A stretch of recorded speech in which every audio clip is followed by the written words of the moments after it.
தமிழகத்தில் மழைக்காலங்களில் பரவும் நோய்களை கட்டுப்படுத்த தேவையான மருந்துகள் கையிருப்பில் உள்ளதாக சுகாதாரத்துறை அமைச்சர் விஜயபாஸ்கர் தெரிவித்துள்ளார்.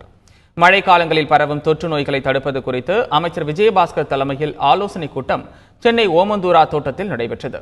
கூட்டத்தின் முடிவில் செய்தியாளர்களிடம் பேசிய விஜயபாஸ்கர், டெங்கு உள்ளிட்ட 29 வகை காய்ச்சல்களுக்கான மருந்துகள் தேவையான அளவு கையிருப்பில் உள்ளதாக தெரிவித்தார். பொதுவாக பொதுமக்களுக்கு பொது சுகாதாரத்துறையின் மூலமாக தெரிவித்துக் கொள்ள வேண்டுவது என்னவென்றால், அனைத்து காய்ச்சலும் டெங்கு காய்ச்சல் அல்ல.